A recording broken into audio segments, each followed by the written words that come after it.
Hello, welcome to Maths with EJD. In this video, I'll be talking about binomial expansion for fractional and negative exponents. Now, I'd actually started this in the previous video, and I thought I was going to take both there, but I discovered taking fractional exponent alone was making the video too long, so I decided to break it down. So that's you can take that for fractional exponents, while this now goes for negative exponents. And by way of refreshing our memory, remember that in the first video, where we were introduced to binomial theorem and Pascal's triangle, I showed how Pascal's triangle can be used. Now, you can see why it's called a triangle, right? The formation of the numbers actually follows a triangular format. So if you have a power of zero, like you have a plus b raised power zero, the coefficient is only one. All right. And if you have a plus b raised to power one, that'll be a plus b, right? Which is 1a plus 1b. That's why you have one here. So in this format, it's more like dropping this one, drop it to the right, drop it to the left. Okay. And then next, drop the one. And then 1 plus 1 is 2. Then drop the 1. That's for power 2. For power 3, drop 1. 1 plus 2, 3. 2 plus 1, 3. Then drop 1. For power 4, you drop 1. 1 plus 3, 4. 3 plus 3, 6, 3 plus 1, 4, and then drop 1 like that. So if you want to go to 5, drop 1. 1 plus 4, 5. 4 plus 6 is 10. 6 plus 4 is 10. 4 plus 1 is 5, and then drop 1. And it goes on like that. So you can see that it actually takes the shape of a triangle.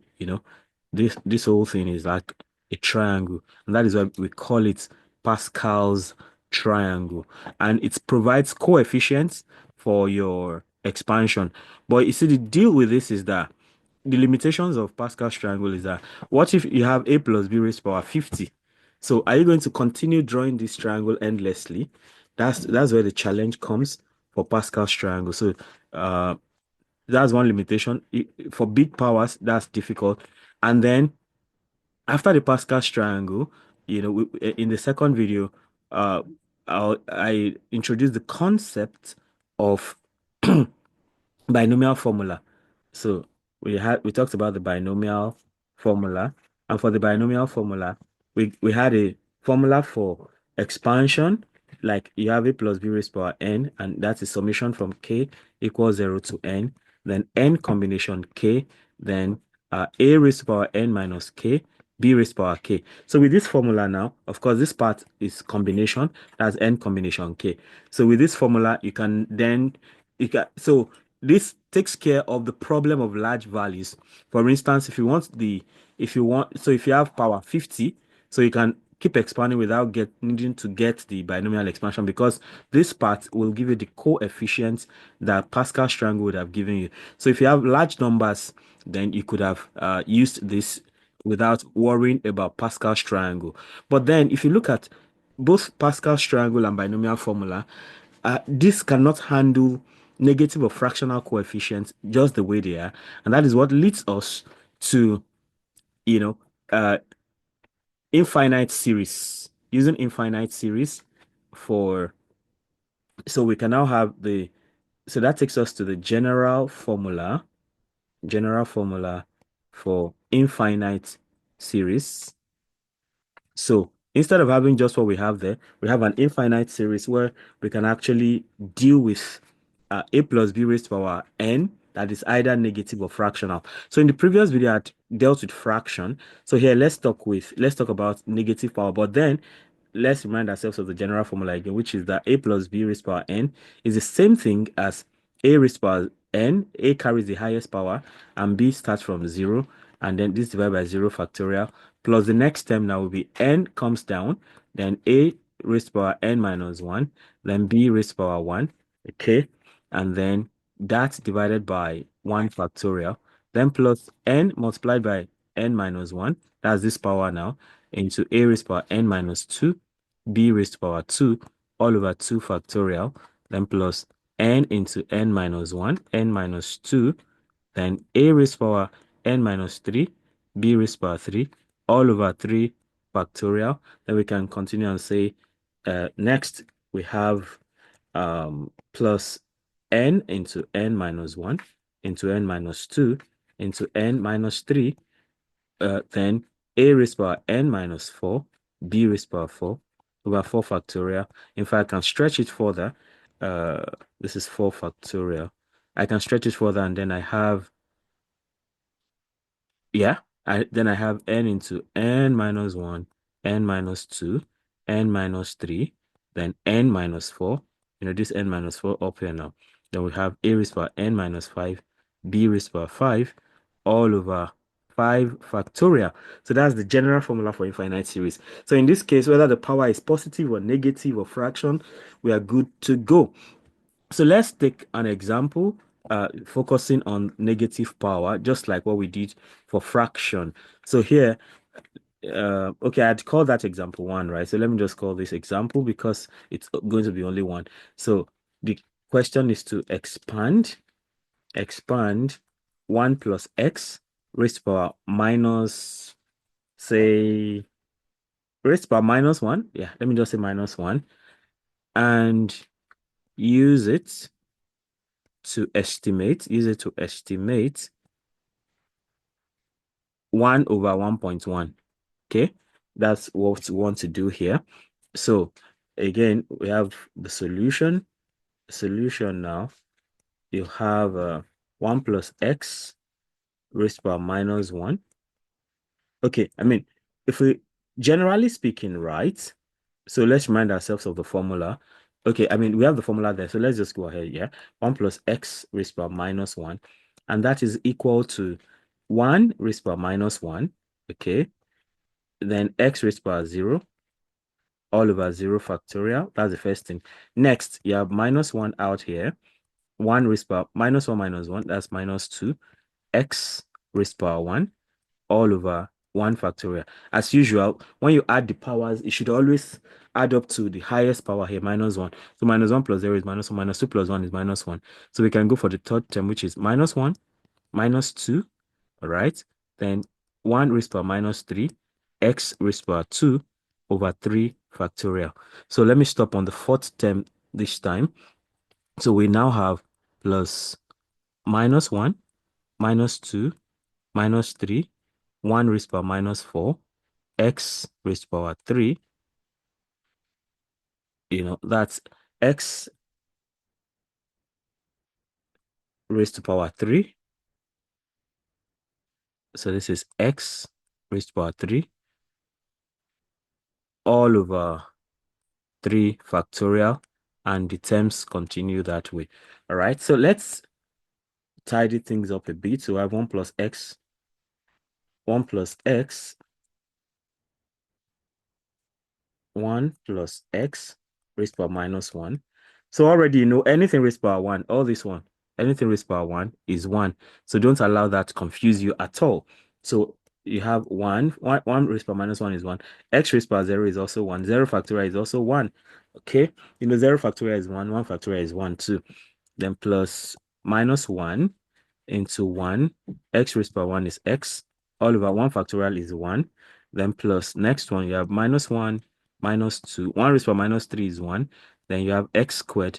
3 factorial is 3 times 2 times 1. Oh, that is so wrong. It should be 2 factorial, not 3 factorial for that. For the third term, first term is 0 factorial, second term is 1 factorial, third term is 2 factorial, fourth term is 3 factorial. So now this is 2 times 1, and then plus minus 1, minus 2, minus 3, 1 raised to power minus 4 is 1, then x raised to power 3 plus all the terms, this over 3 times 2 times 1. So from what we can see, right, we know 2 can cancel 2 here, so that's easy. 3 can cancel 3, 2 cancels 2, and then we have to deal with only the signs now. So now we have 1 plus x raised to power minus 1, 1 plus x raised to power minus 1, and that is equal to 1 times 1 over 1. Of course, we know this is just, this is 1, right? 0 factorial is 1. 1 times 1 over 1 is simply 1.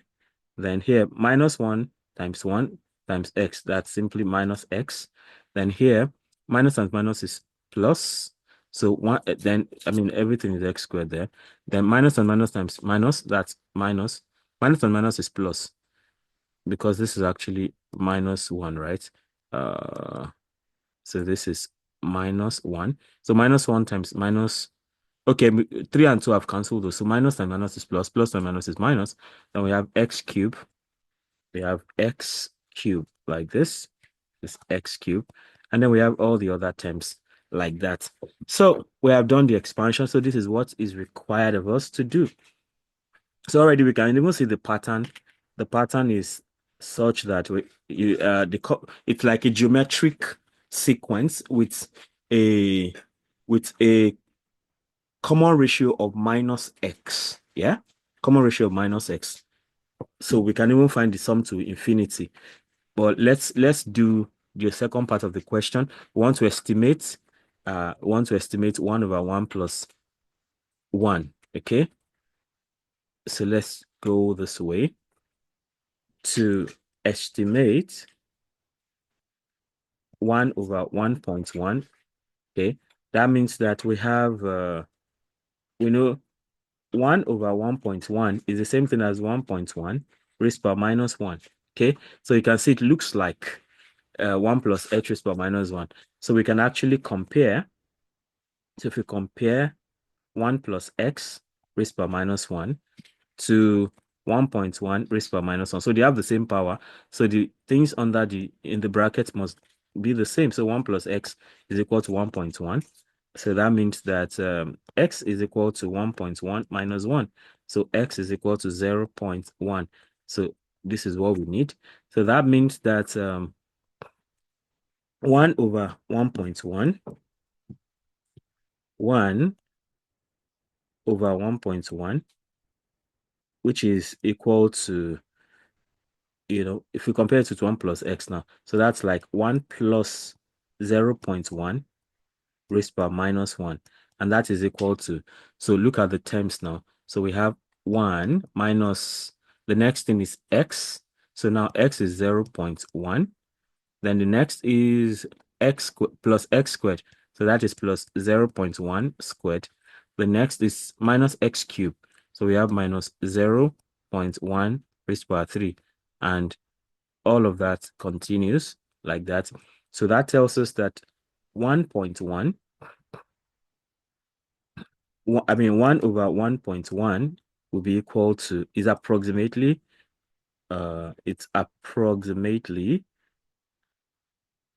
1 minus 0.1 plus 0.01 minus 0.001.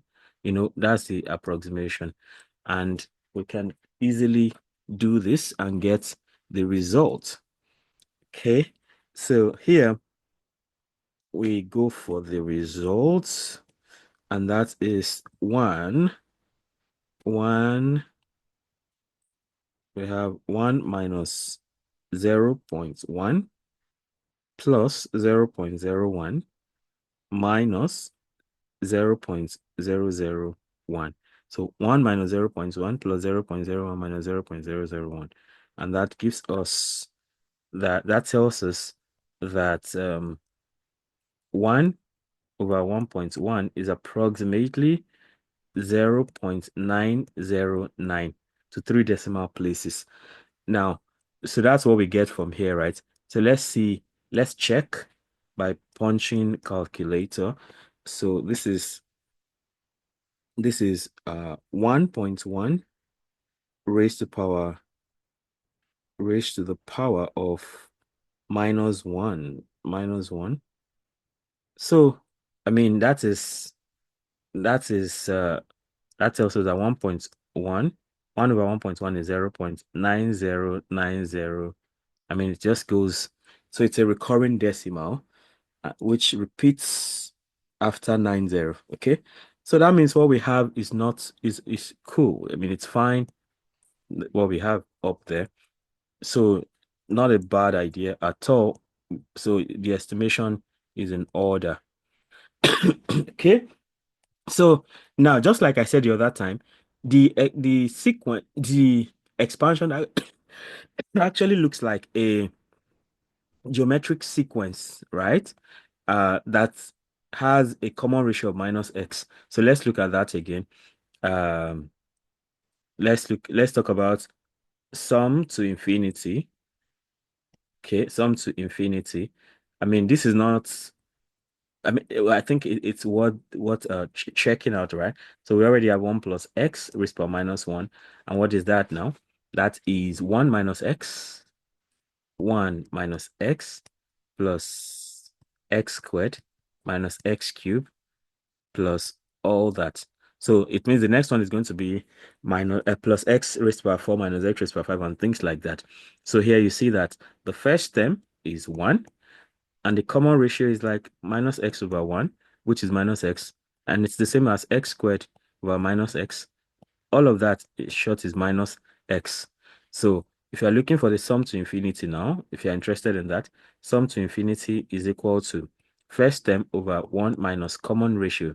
And the first term here is 1, 1 minus, so 1 over 1 minus r. Interesting, our r is minus x, that is 1 over 1 plus x. So you can see that it gives us back where we are coming from. So 1 over x raised by minus 1. So you see, we can switch between binomial expansion and sum to infinity. So with the sum to infinity of the term, you can recover the original expression that led you there in the first place.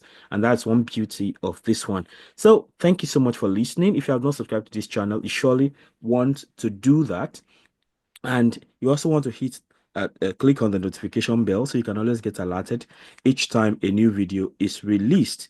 And of course, you want to comment, let me know how helpful these videos are, and let me know if you have a topic for me to teach or a problem to solve. And make sure you like and share so that more people can have access to this great learning. And one thing you should remember is that all this series expansion actually has a condition that the absolute value of x is less than 1. Till I come your way again, keep doing maths right. Bye.